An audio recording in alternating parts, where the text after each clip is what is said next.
ce 6e épisode de Ping, j'ai le plaisir de recevoir Benoît Riberon, qui après avoir servi les Tulinois, habitants de Tulins au nord de Grenoble pendant 15 ans, est maintenant directeur des systèmes d'information de la mairie de Cessiné-Parizet. Cette commune appartient à la métropole de Grenoble. Et pour ceux qui connaissent et aiment la montagne et le Vercors comme je l'aime, c'est situé au pied du mont Moucherotte.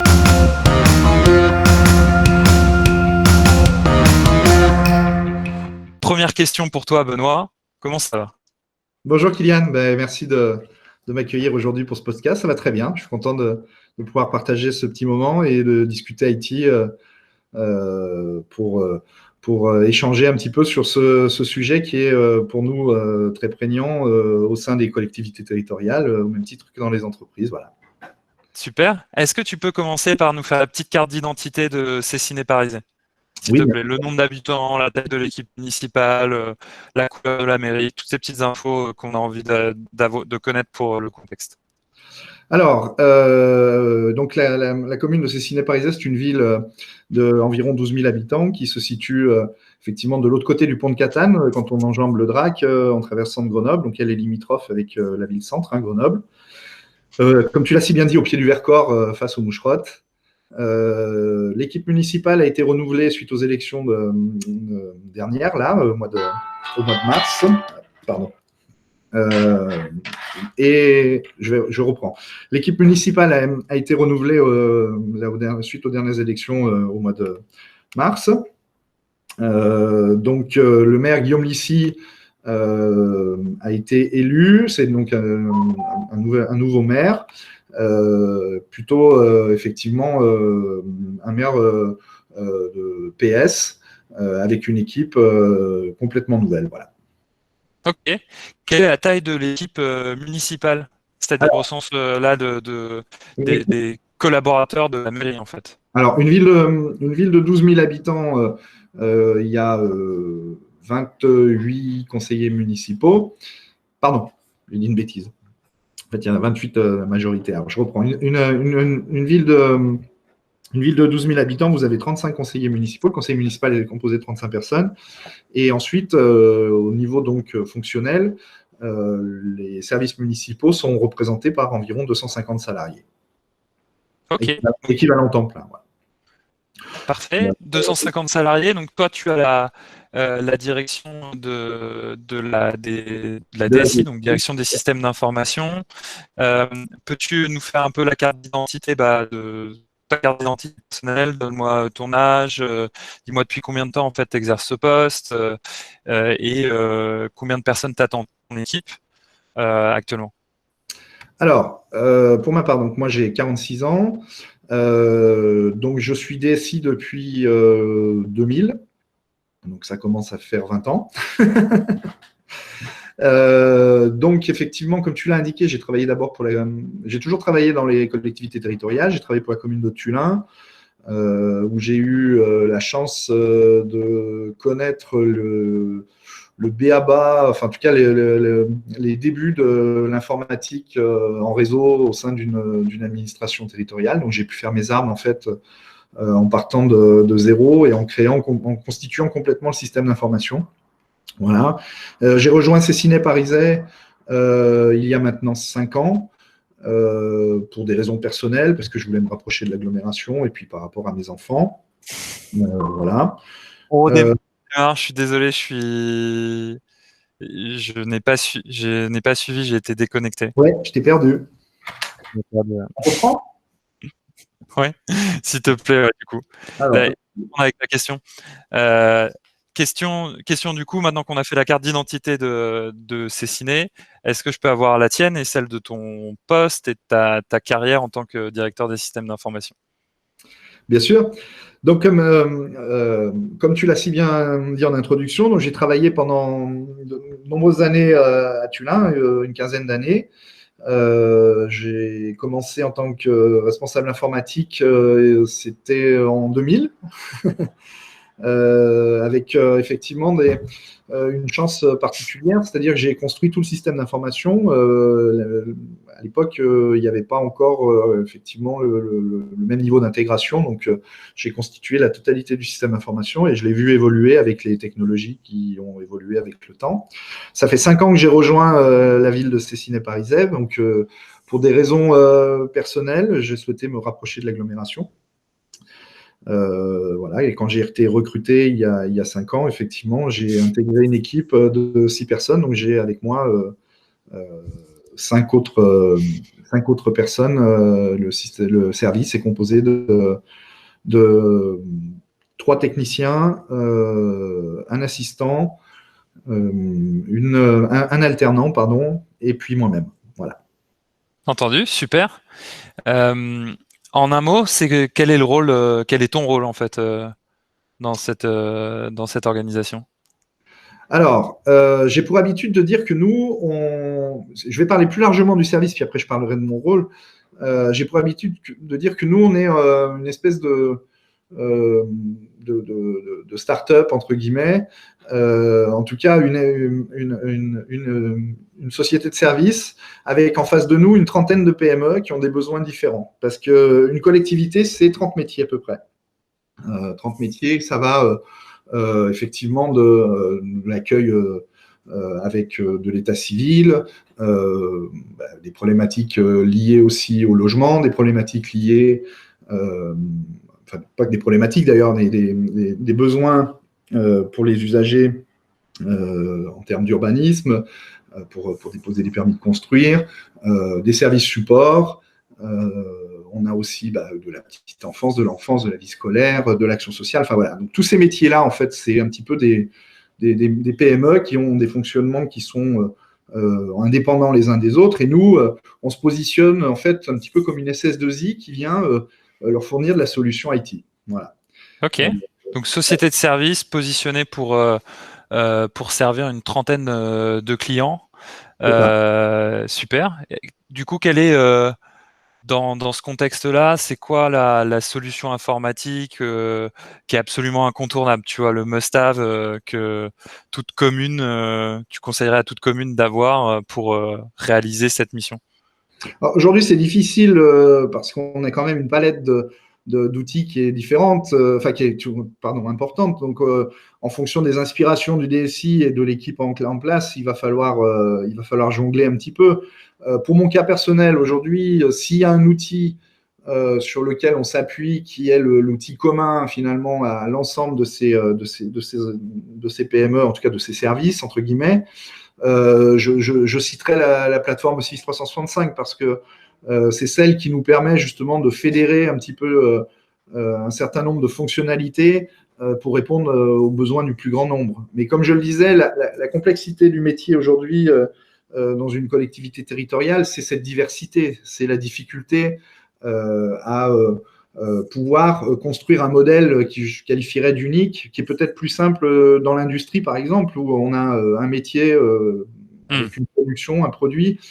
Nous, la difficulté, c'est cette polyvalence. Mais c'est aussi ce qui fait le charme de ce métier, c'est qu'on est en permanence en train de se renouveler, en train de se remettre en question, en train de trouver d'autres technos qui nous permettent de répondre à des besoins qu'on n'aurait pas imaginés il y a quelques temps encore. Les grandes évolutions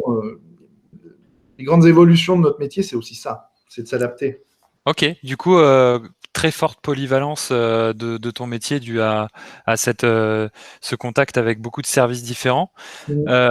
En 2020, qu'est-ce que ça a donné avec le Covid? Alors pour nous, le Covid, ça a été un révélateur.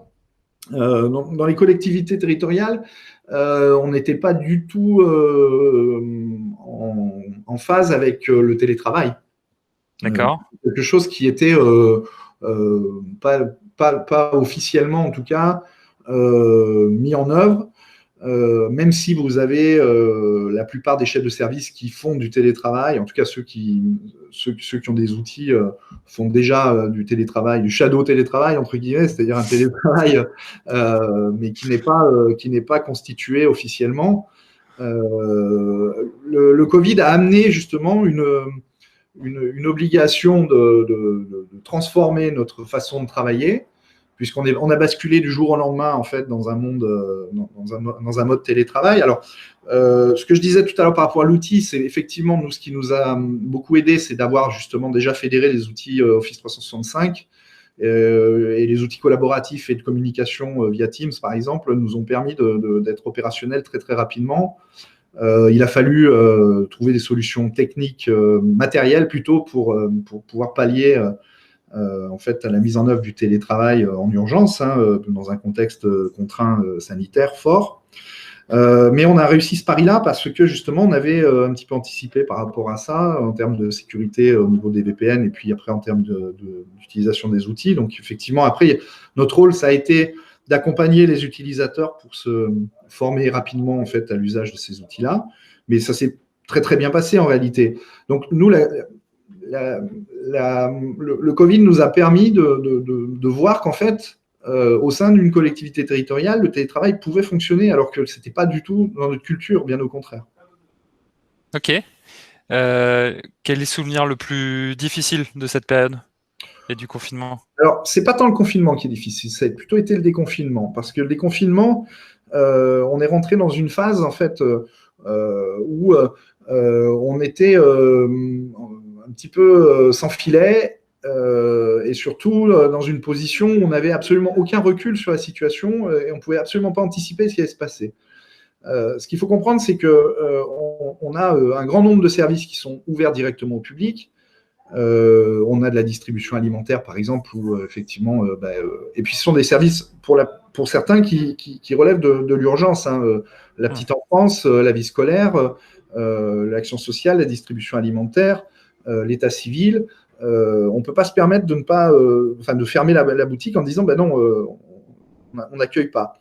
Donc pour nous, en fait, la contrainte, ça a été de plutôt rebasculer du confinement au déconfinement. Voilà. C'est plutôt ça qui a été très très difficile dans la mesure où on n'avait absolument pas de visibilité et pas de consignes très claires puisqu'on naviguait à vue. On était contraint de voir comment évoluait jour après jour la situation sanitaire pour pouvoir s'adapter. Donc effectivement, tous les protocoles qu'on a voulu mettre en place, ils étaient contraints par ces paramètres-là et cette incertitude. Ok. Et du coup, c'est quoi les grands changements qui restent de cette période?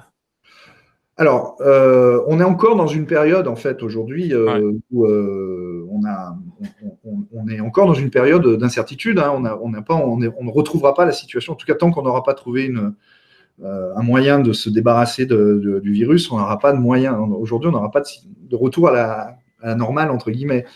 Ce qu'on peut dire, c'est qu'effectivement, une fois qu'on est sorti du confinement après l'été, on a travaillé sur un plan de continuité d'activité qui nous permettait donc de pouvoir assurer pour les services critiques, les services ouverts au public, les services pour lesquels effectivement il y a potentiellement des besoins de renfort en cas de crise au sein, en tout cas de personnes qui seraient touchées, qui seraient mis en quarantaine, trouver une organisation qui est différente. Donc déjà, ça a remis en question au sein de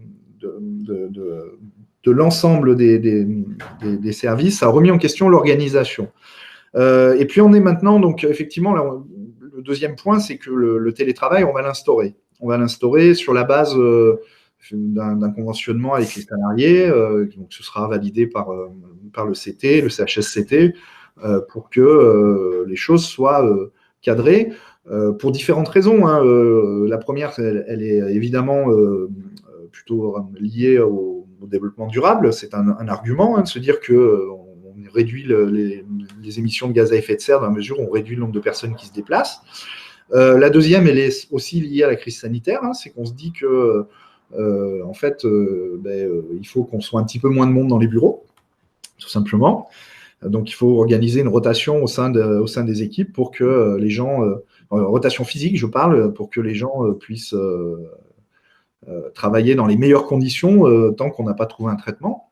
Et puis la dernière, elle est plutôt organisationnelle et institutionnelle, c'est-à-dire qu'on s'est dit que en identifiant certaines fonctions, certains métiers, on était parfaitement en capacité de les réaliser à distance parce que les outils le permettaient. Voilà. Ok.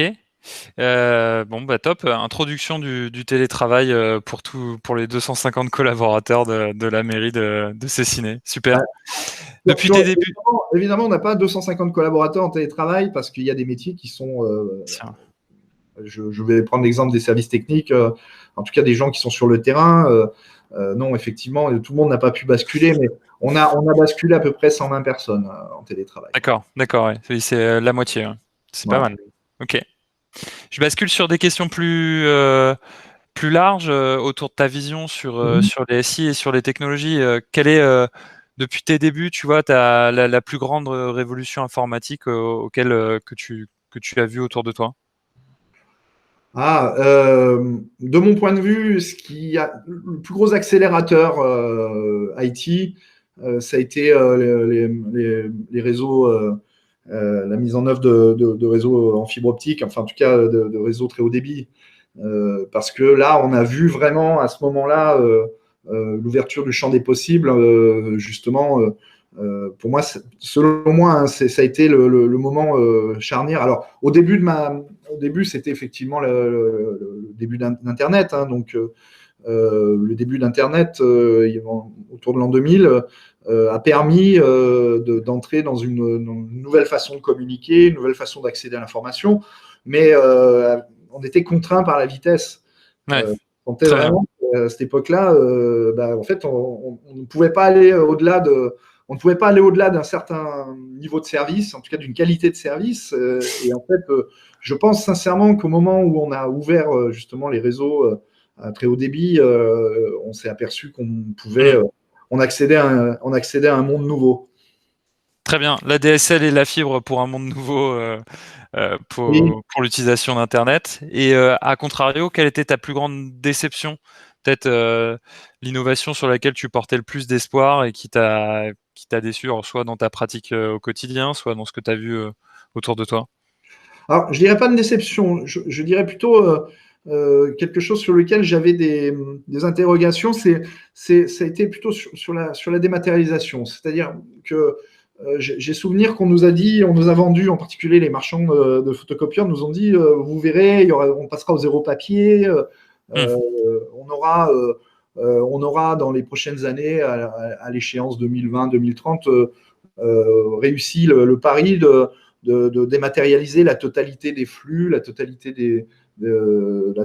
des documents, tout sera numérique, vers le tout numérique. Donc, je regardais ça avec beaucoup d'attention parce qu'au début effectivement, quand j'étais plus jeune, alors ça me stimulait parce que je me disais, oui, on va réussir à sauver des arbres, entre guillemets, mais en réalité, je m'aperçois aujourd'hui que déjà, l'informatique, c'est très énergivore. Enfin, en tout cas, les systèmes d'information sont très énergivores. On ne les a pas forcément réfléchis, les systèmes d'information, justement, pour que leur empreinte carbone soit faible. On se pose des questions aujourd'hui, mais on est encore très loin du résultat. Hein. Si on prend l'exemple d'un email qui circule et qu'on regarde un petit peu l'impact que ça a en termes de production d'énergie, pas sûr que ce soit en fait plus écologique qu'une feuille de papier, quoi. C'est pas évident hein, aujourd'hui.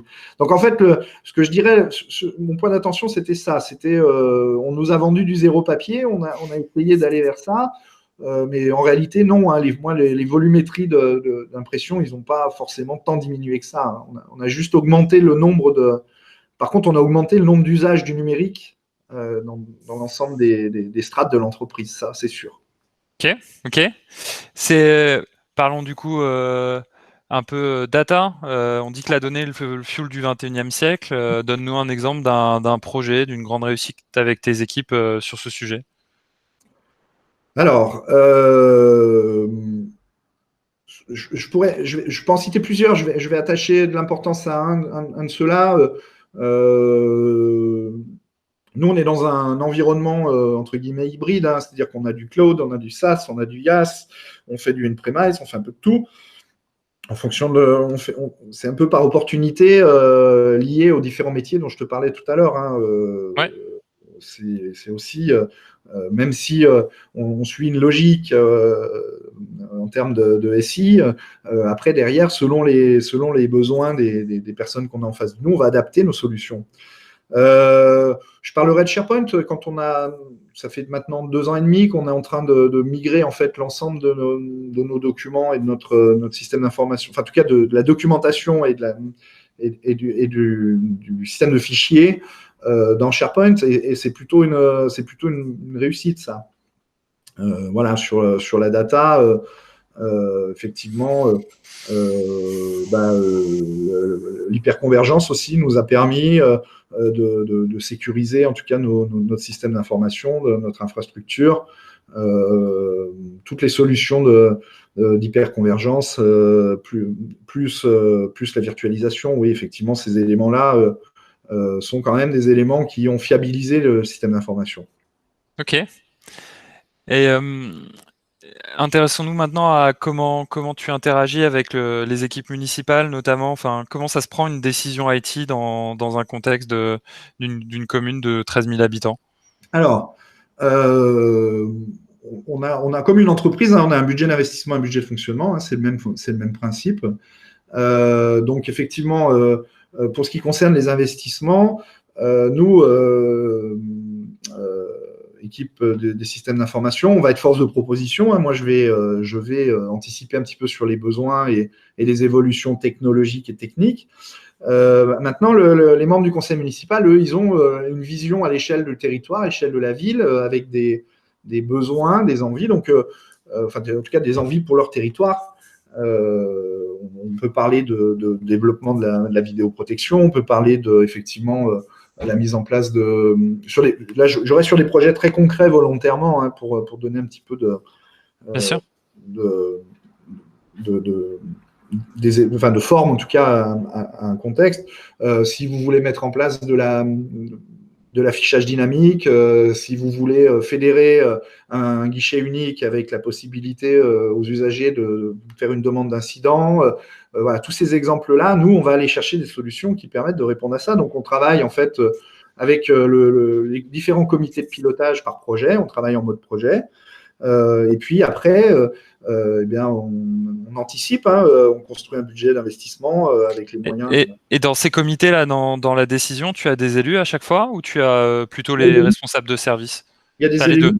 Il y a les deux, ouais, c'est ça. Tu as les deux, d'accord. Le principe, c'est d'avoir donc, tu as vraiment un binôme en fait en face de toi, ou enfin, en tout cas, un binôme organisationnel, quoi. Très bien. Nous, on est la courroie de transmission, hein, entre. Et qui a le dernier mot, du coup? C'est le chef de service ou c'est l'élu? Ça dépend. En fait, on n'est pas dans ce mode de fonctionnement-là parce que généralement, sur les projets, nous, on traduit, les chefs de service traduisent techniquement une volonté politique. D'accord, très bien. Dans une collectivité, on a 3 temps. On a un temps politique où effectivement, on a une réflexion à l'échelle d'un territoire, à l'échelle d'un projet qui dure 6 ans. Et puis après, on a un temps technique où il faut préparer la mise en œuvre en fait de ces éléments-là, de cette conduite de projet, pour la répartir sur l'ensemble du mandat et puis la rendre réalisable et l'arbitrer. Et puis après, le dernier temps, alors il y a aussi le temps financier, hein, parce que effectivement, il faut voter les budgets qui concernent les projets dont on est en train de parler. Donc on anticipe d'une année sur l'autre. Okay. Et puis le dernier temps, c'est le temps de réalisation, hein, où on exécute. Et de ce point de vue-là, alors tu disais il n'y a pas trop de différence avec une entreprise privée finalement entre une organisation municipale et une grosse PME, parce que vous êtes 250. Sur le temps de réalisation de l'IT, est-ce que tu sais si vous êtes plus rapide ou plus lent qu'un IT ou qu'une SS2I dans le privé? Ça va dépendre des projets. D'accord, vas-y. Sur des projets très très techniques, je parle par exemple, on prend la migration de notre infrastructure serveur par exemple, on est sensiblement sur les mêmes délais. Ouais. Parce que là, il n'y a pas d'enjeu politique. Là où il y a un risque en fait de voir des délais qui s'allongent, c'est si effectivement il y a un débat politique sur un sujet, et là on est dépendant d'une décision qui peut être un peu plus longue que dans une entreprise où on est probablement plus pragmatique parce que pas en train de gérer de l'argent public. qui nous oblige aussi à une forme de prudence et en tout cas de respect de la démocratie. Ok. Quel est avec qui tu échanges au quotidien du coup sur ces problématiques-là ou justement avec qui tu te benchmarks, tu partages des réalisations DSI, est-ce qu'il y a des gens, Moi, un petit réseau?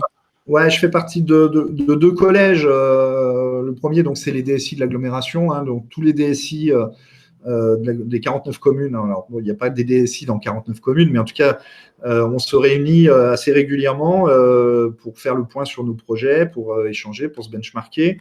Et puis, on échange par mail. Enfin, voilà. Donc, ça, c'est un collège purement local et public hein, qui concerne que les DSI de l'agglo.